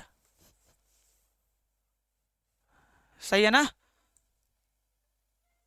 हाँ बस बस बस, और क्या, यहाँ पे आर का स्क्वायर है। इसी को सिंप्लीफाई कर लो आराम से, देख लो, तो जेड हो जाएगा 1/9 हो जाएगा, पाई स्क्वायर आर के पावर 4 हो जाएगा इनटू में। ठीक है, देखो यहाँ पे एस का स्क्वायर हो जाएगा, a square plus b square minus में 2ab, माइनस में इसका ऐसे गुणा हो जाएगा, तो पाई का स्क्वायर आर के पावर 4, थोड़ा सा लंबा है बस, पाई स्क्वायर आर के पावर 4 हो गया। रिवीजन, आर के पावर 4 ही है ना यार, 6 तो नहीं है ना, आर के पावर 4 है, पाई आर है ना, पाई आर का स्क्वायर पाई आर स्क्वायर हो जाएगा ना।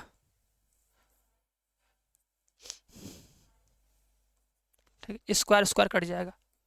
ठीक है, तो जेड बराबर कितना आएगा, 1/9 आर का स्क्वायर, और सर ये भी कट जाता है, ये भी कट ही जाएगा ना, ये भी कट ही जाएगा। यहाँ पे आएगा एस का स्क्वायर माइनस में 2s पाई आर का स्क्वायर, बस बस बस हो गया। अब बस तुम लोग कर लेना इसके आगे, ठीक है, इसके आगे कर लेना कि भैया 1/9 हो गया, यहाँ पे देखो हो जाएगा एस का स्क्वायर इंटू में कितना आर का स्क्वायर माइनस में 2s पाई इंटू में आर के पावर कितना 2 दूना 4, बस ये हो गया। अब इसी का बस करना है 2 बार अवकलन, एक बार करोगे अवकलन, उसे करोगे 0 के बराबर, वहां से निकालोगे आर का मान, उसको फिर द्वितीय अवकलन में रखोगे तो आएगा आंसर उच्चतम। फिर जब तुम्हें आर का मान मिल जाएगा ना, तो जब आर का मान मिल जाएगा तो लिखना अतः साइन थीटा बराबर लंब बटे कड़, फिर आर का मान रख देना, एल का मान रखना, कट जाएगा, आंसर आ जाएगा, एल की जगह एल ही रहेगा ना। चलो, तो उम्मीद करेंगे कुछ कुछ समझ में आया होगा, रिवीजन करोगे पूरा आ जाएगा, बस ये कि रिवीजन करना पड़ेगा, बिना रिवीजन के कुछ नहीं होगा ना।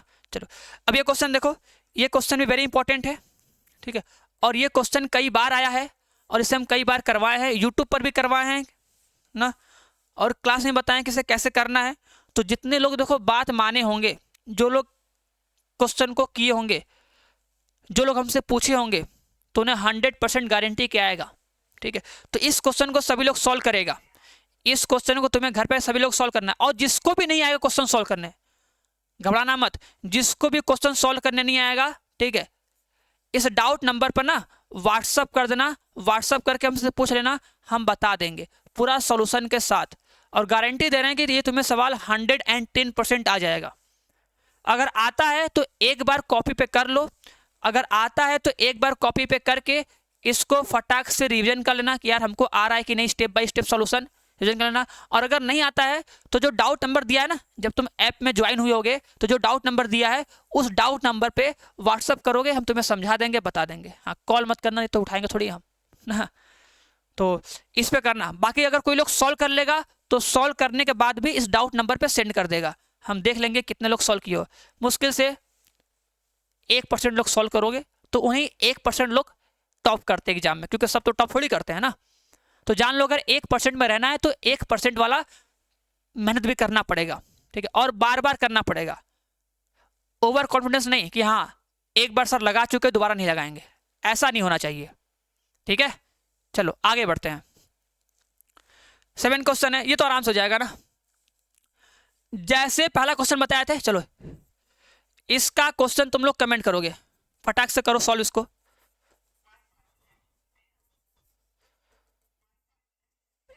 करो इसको। जैसे हम पहला क्वेश्चन बताए थे सेम वैसे क्वेश्चन है। आयतन के परिवर्तन का दर दिया है, भुजा की लंबाई दी है और उसके पृष्ठ क्षेत्रफल में परिवर्तन की दर पूछ रहा है, ठीक है। तो फटाक से इस क्वेश्चन को एक बार सॉल्व करो और सॉल्व करने के बाद इसका आंसर कमेंट बॉक्स में कमेंट करो, ठीक है। अभी करो या लास्ट में करो, लेकिन करो, ठीक है। देखो कि आंसर सही होता है कि नहीं, और सभी लोग आपस में अपना आंसर मैच करना कि कितने लोगों का आंसर सेम टू सेम आ रहा है, ठीक है। नकल मार के आंसर मत देना, पहले कॉपी में कर लो, कॉपी में करने के बाद सभी लोग आंसर कमेंट करो।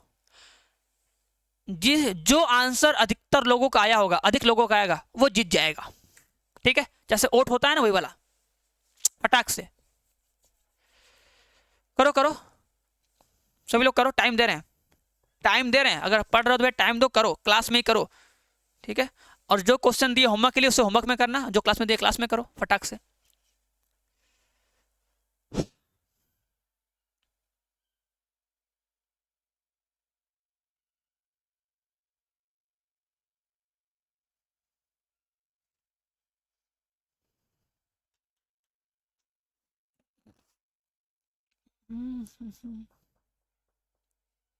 चलो, उम्मीद करें होंगे, देखो सभी लोग क्वेश्चन किया होगा और सभी लोग आंसर कमेंट बॉक्स में कमेंट किया होगा।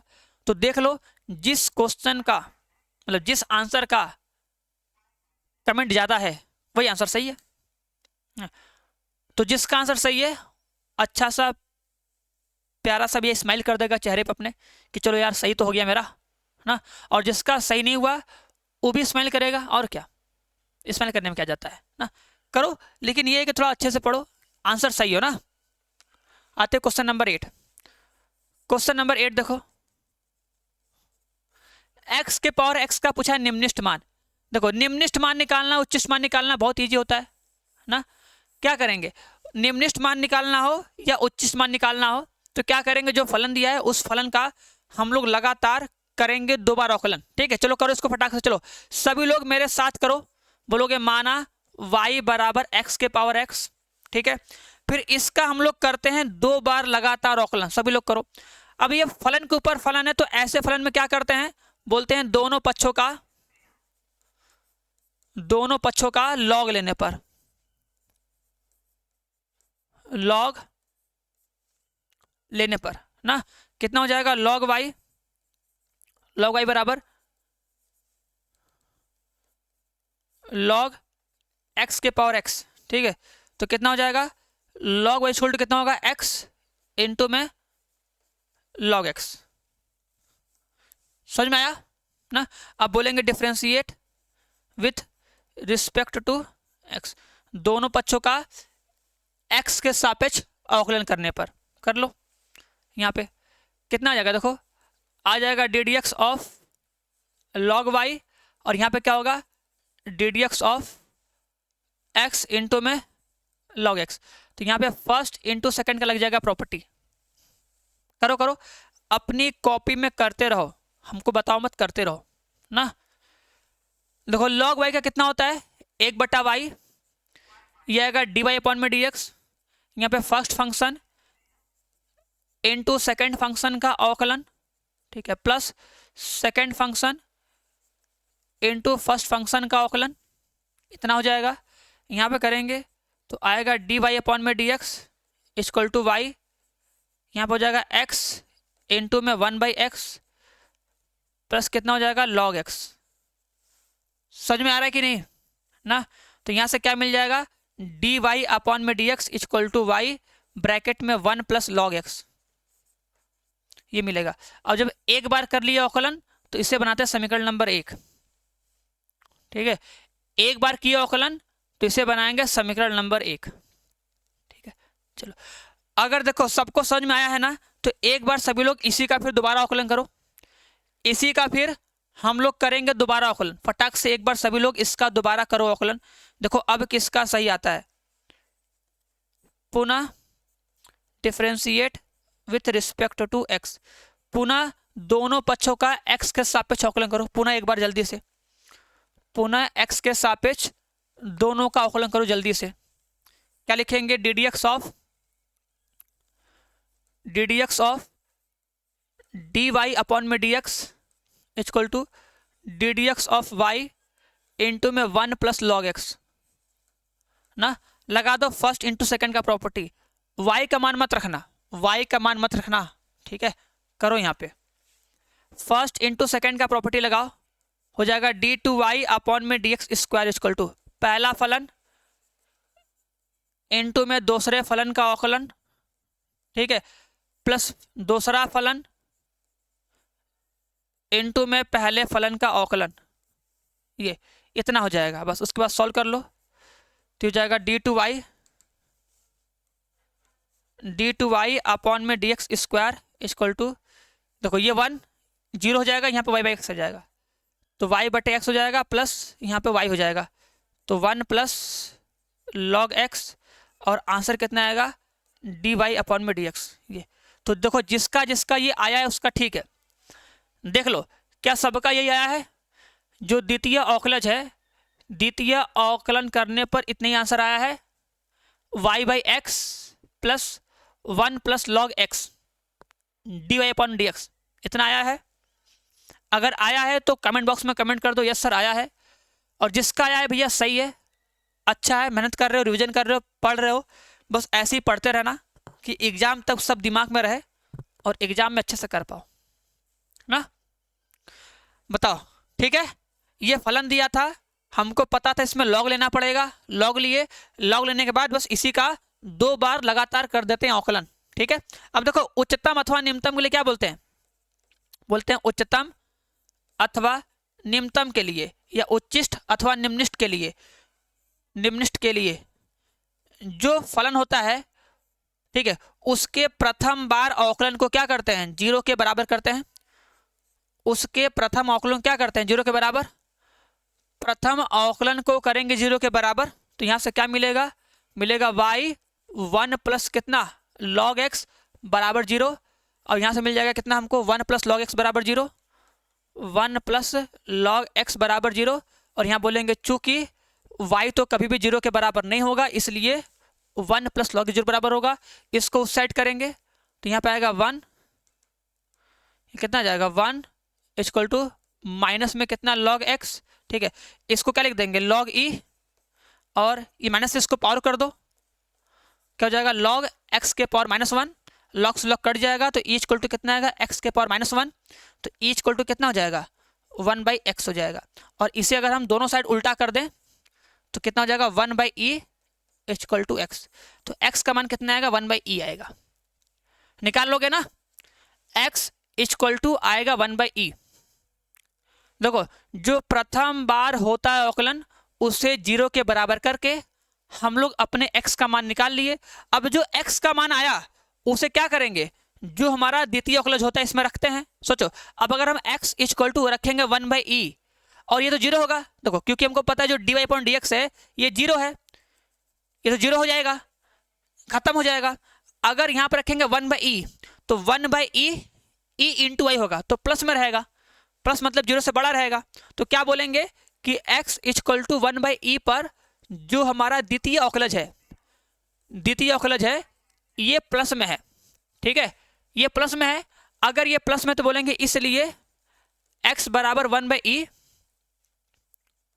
पर फलन निम्नतम है, निम्नतम है या न्यूनतम है, जो भी है लिख सकते हो, ठीक है। अतः क्या बोलोगे, अतः x इक्वल टू 1/e पर फलन का निम्नतम मान या न्यूनतम मान, न्यूनतम मान कितना हो जाएगा, y इक्वल टू एक्स के पावर x था, आंसर कितना आ जाएगा, तो 1/e के पावर 1/e, बस यही आंसर आ जाएगा, 1/e के पावर 1/e, यही न्यूनतम मान आएगा। बोलो बोलो कितने लोगों का आंसर 1/e के पावर 1/e आता है, ईमानदारी के साथ, जल्दी से, ठीक है।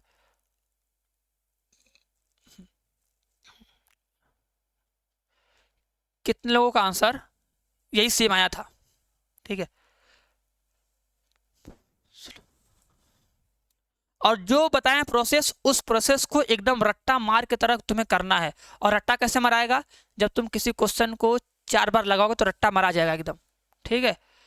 इतना प्रैक्टिस कर लो कि जब एग्जाम में अगर ऐसा क्वेश्चन आए ना तो कुछ भी सोचना ना पड़े, क्वेश्चन देखते ही लगे यार ये सवाल तो हमको आ रहा है, इसमें ऐसे करेंगे, काम खत्म हो गया, तुरंत लगाओ। और कहीं पर भी बीच में स्टेप रुकना ना हो, सोचना ना हो। इसलिए हम बोलते हैं कि क्वेश्चन जितनी बार है उतनी बार लगाओ, 4 बार तो 4 बार लगाओ, 5 बार तो 5 बार लगाओ, बस लगा लो। हाँ बस थोड़ा सा तुम्हें गुस्सा आएगा कि सर मेरा कॉपी भर रहा है, भर जाने दो, कोई दिक्कत नहीं है। अगर उसको लेकर सोचोगे तो पढ़ोगे नहीं, फिर नंबर कम आएगा तो बहुत पछताओगे, या क्वेश्चन आते हुए भी अगर गलत हो गया तो और पछताओगे, इसलिए कर लो, ठीक है। चलो आगे बढ़ते हैं। अब देखो आगे क्वेश्चन होमवर्क दे रहे तुम लोग को लगाने के लिए, ठीक है। इन सब क्वेश्चन को लगाना आराम से। देखो ये पूछा है कि अविलंब की प्रवणता क्या होगी, तो बताओ क्वेश्चन नंबर 9 का आंसर क्या आएगा, जल्दी से। क्वेश्चन नंबर 9 का आंसर क्या आएगा, बहुत सिंपल है, ठीक है। अभिलंब की प्रवणता कितनी होती है, अभिलंब की प्रवणता माइनस में 1 अपॉन में dy अपॉन dx होता है, ठीक है। तो पहले dy अपॉन में dx निकालो, पहले तो dy अपॉन में dx निकालो, उसके बाद माइनस में 1 बटा में dy अपॉन dx कर देना एट पॉइंट, जो पॉइंट दिया होगा, करके देख लो आंसर कितना आ रहा है ना। चलो ये क्वेश्चन दे रहे करने के लिए, बस बस हो गया। उसके बाद ये क्वेश्चन है, करो करो, ठीक है। अब कुछ क्वेश्चन तुम लोग को दिखा रहे हो, होमवर्क करना, ठीक है। सभी लोग ट्राई करना कि हाँ क्वेश्चन बन जाता है कि नहीं ना। सारे क्वेश्चन जी है, ये भुजा के पोर्शन का दर दिया है तो भुजा मानना x, ठीक है। और डेल्टा x कितना हो जाएगा, डेल्टा x क्या होगा, x का x%, x का कितना 3%। अब x का 3% कितना होता है, तो x गुणे कितना 3/100, ठीक है। तो कितना हो जाएगा 3x बटे में 100, या डिवाइड कर दो ना यार सीधे सीधे।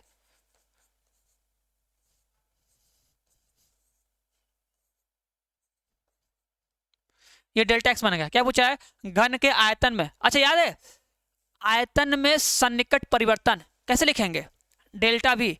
डेल्टा वी का क्या बताते हैं फॉर्मूला, आयतन में सन्निकट परिवर्तन। अगर आयतन में सन्निकट परिवर्तन पूछ रहा है तो मतलब आयतन का अवकलन कर देंगे, आयतन का अवकलन करेंगे। अब क्योंकि नीचे dx है मतलब डेल्टा एक्स से मल्टीप्लाई कर देंगे, बस अब यही काम करना है। देखो डेल्टा एक्स का मान पता है, डेल्टा एक्स का मान तो ये हम रख देंगे, कोई दिक्कत नहीं है। इसका मान निकालना पड़ेगा, कैसे निकालोगे, लिखोगे आयतन का फॉर्मूला और उस आयतन के फॉर्मूले को एक्स के सापेक्ष कर दोगे अवकलन, जो आएगा यहां पर रखोगे और इसका मान यहां पर रखोगे, मल्टीप्लाई करोगे, आंसर आएगा सेंटीमीटर क्यूब या मीटर क्यूब, जिसमें होगा आ जाएगा। चलो भाई क्वेश्चन देखो, ये सब क्वेश्चन है, ट्राई करना। देखो ये सब क्वेश्चन रिपीटेड है, इन सब क्वेश्चन को लगाना। और ये सब क्वेश्चन क्लास में बताए हैं और क्लास में बता के समझाए हैं कि ऐसे क्वेश्चन को कैसे करना है। जब इंटरवल दिया होता है तब, याद है ना, जब इंटरवल दिया होता है तो इस इंटरवल में जितने सारे x के पॉसिबल मान होंगे उन सबको लिखते हैं, ठीक है। अगर करने का टाइम नहीं होगा तो जो पीडीएफ हम दिए हैं उस पीडीएफ में देख सकते हो, या क्लास करते टाइम जब चैप्टर 6 का फेयर कॉपी बनाए होगे उसमें इस क्वेश्चन को लिखोगे ना, तो वहां पे एक बार इस क्वेश्चन के सॉल्यूशन को अच्छे से देख लेना कि सर इस क्वेश्चन का सॉल्यूशन को कैसे करवाए थे। अवकलन करे थे 2 बार, फिर प्रथम बार को 0 के बराबर किए थे, उसको सॉल्व करके x का मान निकाले थे, वहां से x का व्यापक मान निकाले थे, क्योंकि x के बहुत सारे मान आएंगे जो कि 0 से 2 पाई के बीच में होंगे ना, 4 या 5 मान थे, तो करना पड़ेगा।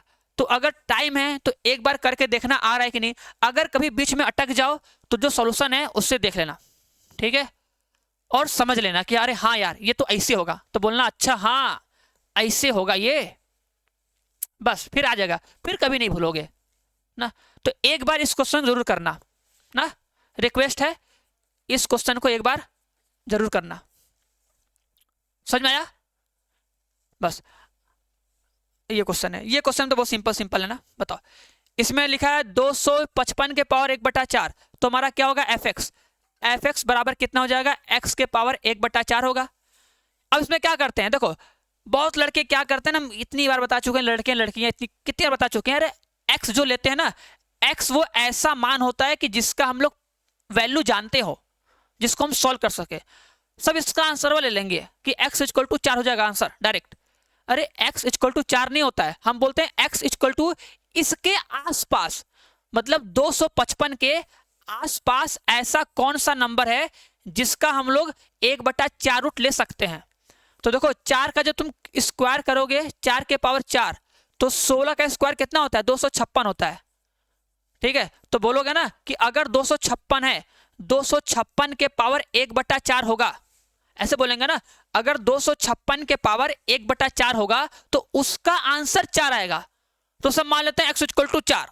अरे भैया x इक्वल टू 4 नहीं, x इक्वल टू ऐसा कौन सा नंबर लें कि जो इसके आसपास हो और जिसका हम लोग 1/4 का मान जानते हो, 4 रूट का मान जानते हो। तो बोलेंगे 256, तो बोलेंगे x इक्वल टू लेंगे 256 और कितना बच जाएगा, ज्यादा लिए है ना तो एक को कम करना पड़ेगा, तो लिखेंगे डेल्टा x बराबर कितना, -1। बस अब फॉर्मूला याद है, फॉर्मूला क्या होता है कि x प्लस में डेल्टा x बराबर क्या होता है sir ji, f of x होता है प्लस डेल्टा x इंटू में f डैश x होता है, मतलब अवकलन करके, अवकलन करके x का मान रखा जाता है। यहां पे क्या डायरेक्ट मान रखो, बस सॉल्व करना, बताना इसका आंसर कितना आएगा ना। इतना हिंट बहुत है ना, इतना हिंट इस क्वेश्चन के लिए बहुत है। चलो ये देखो अवकलन का है, ये चैप्टर 5 का सवाल है, ठीक है, ये चैप्टर 5 का सवाल है, कर लोगे, ये चैप्टर 5 का सवाल है, हो जाएगा। 2 बार करना है, देखो एक बार तो कर लेगा सभी लोग अवकलन। देखो एक गारंटी बताएं, एक चीज बताएं, देखो सब लोग ना इसका एक बार अवकलन कर लोगे, जब तुम लोग इसका दोबारा अवकलन करोगे ना, तो दोबारा अवकलन करने के बाद आंसर आएगा और टी में आएगा, तो यहाँ पे dt/dx आता है, ठीक है। जब हम लोग फलन दिया होगा, देखो इस फलन का एक बार अवकलन सब लोग कर लेता है, जब दोबारा अवकलन करता है तो वहां मिस्टेक कर देता है। जब तुम दोबारा x के सापेक्ष अवकलन करोगे ना, तो फलन तो t में रहेगा, तो t का अवकलन हो जाएगा, लेकिन x के सापेक्ष कर रहे हो तो इनटू में dt/dx आएगा, और इस dt/dx का मान कहां से निकालोगे, कहां से, तो जो तुम इस फलन है ना, इस फलन का जो t के सापेक्ष अवकलन किए रहोगे उसका जो मान आया हुआ होगा उसी का उल्टा कर देना, उसी का उल्टा करने पे जो मान आएगा उसको यहां पर रखना, तब आंसर आएगा। समझ में आया कि नहीं, ये अनसॉल्व्ड का सवाल है।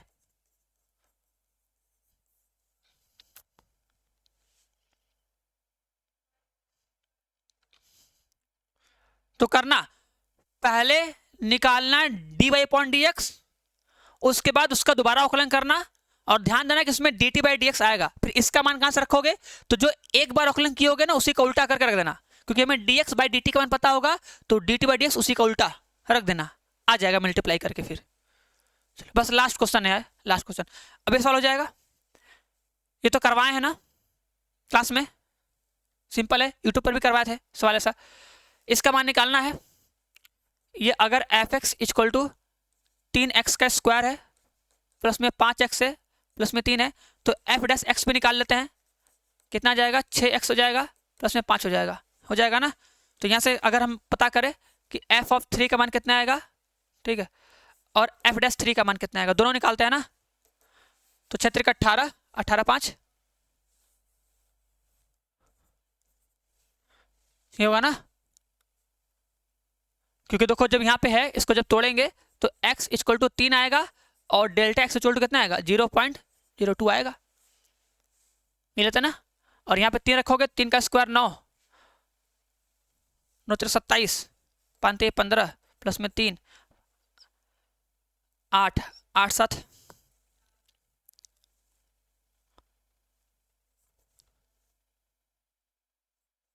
45, आंसर कितना आएगा 45। ठीक है, बस अब जो फॉर्मूला होता है ना, फॉर्मूला, ये फॉर्मूला सब में लगेगा, F of x plus delta x into में एफ डैश एक्स। बस अब एक्स और डेल्टा एक्स का मान रख दो।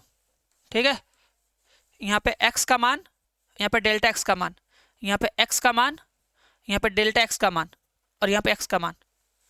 ठीक है, फिर देखो एफ ऑफ 3 का मान 43 है, एफ डैश 3 का मान कितना है 23 है।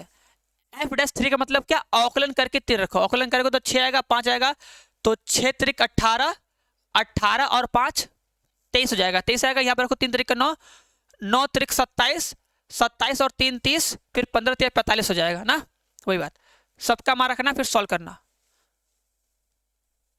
समझ में आ रहा है कि नहीं? फास्ट नहीं ना है, इतना फास्ट बहुत है यार, इतना तो आना चाहिए ना। चलो कितना टाइम लोगे, चलो ये देखो आ गया। चलो ये सवाल करोगे, कल बताया थे, याद करो। इसे क्या मानेंगे, देखो मानेंगे u बराबर e के पावर cos x, ठीक है, तथा v बराबर साइन स्क्वायर एक्स। अब तुम लोग इस क्वेश्चन में क्या बोलोगे, ध्यान सुनना ध्यान से। देखो कल वाला सवाल और आज वाला थोड़ा सा डिफरेंट है, थोड़ा सा मिस्टेक मत करना। देखो क्या लिखा है, e के पावर cos x के सापेक्ष, मतलब इसके सापेक्ष, क्या बोला है, e के पावर cos x के सापेक्ष साइन स्क्वायर x का अवकल गुणांक कीजिए। किसके सापेक्ष, तो इसके सापेक्ष ना, इसके सापेक्ष करना है। तो भाई जिसके सापेक्ष करना होता है वो नीचे होता है ना, तो इसे क्या बोलेंगे, ये बोलेंगे ना भैया u के सापेक्ष v का अवकल गुणांक, ये बोलेंगे ना, u के सापेक्ष v का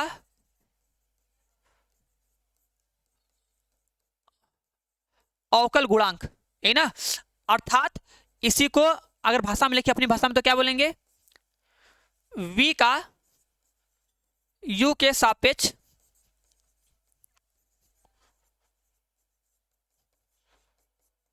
अवकल गुणांक कितना होगा, dv अपॉन में du, होगा कि नहीं। कल बताया था सवाल ऐसा ना, बस इसमें थोड़ा सा वर्ड को थोड़ा बदल दिया है, थोड़ा सा। अगर तुम इसको बिना पढ़े फटाक से कर दोगे तो गलत हो जाएगा, इसलिए पढ़ना। इसमें क्या लिखा है, e के पावर cos x के सापेक्ष, इसके सापेक्ष साइन स्क्वायर x का अवकलन, मतलब u के सापेक्ष v का अवकलन। तो बोलेंगे v का u के सापेक्ष अवकलन। अब u का v के सापेक्ष अवकलन मतलब क्या, dv अपॉन में dx, du पूछ रहा है। बस अब क्या करते हैं, v का करते हैं अवकलन, u का करते हैं डिवाइड कर देते हैं, आंसर आ जाता है लास्ट में। याद आया, तो बस ऐसे ही करोगे हो जाएगा आंसर। बोलो समझ में आया कि नहीं। जैसे कल करवाए थे वैसे ही एकदम सेम टू सेम करना है, बस अवकलन कर देना, डिवाइड कर देना, आंसर आ जाएगा। बस एक बात तुम्हें ध्यान देना पड़ेगा कि कल वाले सवाल में लाइन से लिखा था पहले ही, उसमें कोई दिक्कत नहीं था, u का v के सापेक्ष अवकलन था। यहाँ पर थोड़ा सा वर्ड चेंज कर दिया, थोड़ा सा सेंटेंस को मॉडिफाई कर दिया है, उसके हिसाब से था ना। और ये चैप्टर 5 का था, इंपॉर्टेंट क्वेश्चन था, एग्जाम में आया हुआ था, इसलिए इसको हम ले लिए हैं कि देख लो कि कैसे किसी एक फलन का दूसरे फलन के सापेक्ष हम लोग अवकलन करते हैं। ठीक है, चलो बस आज के लिए इतना ही। ठीक है, बाकी वीडियो कैसा लगा है कमेंट करके जरूर बताना। ठीक है, कमेंट करके जरूर बताना। हम लोग मिलते हैं नेक्स्ट लेक्चर में। सभी को बाय बाय टाटा, और जितना होमवर्क दिए हैं उनको अच्छे से घर पे कॉपी में सॉल्व कर लेना।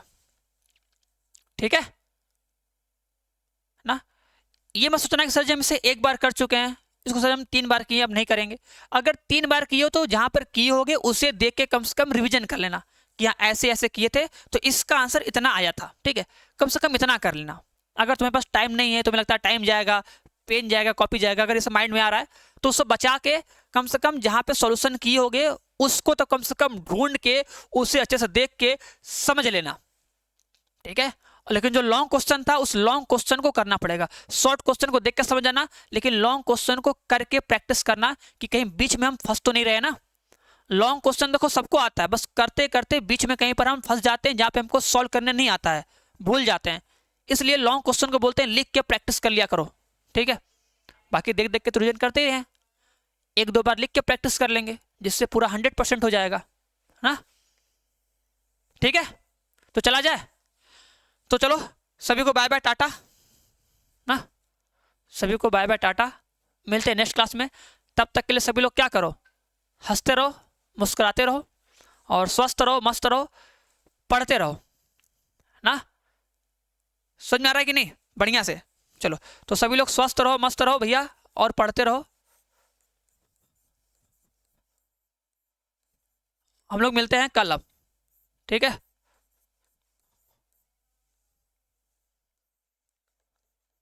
लिख लो साथ ही साथ रिवीजन करते रहो।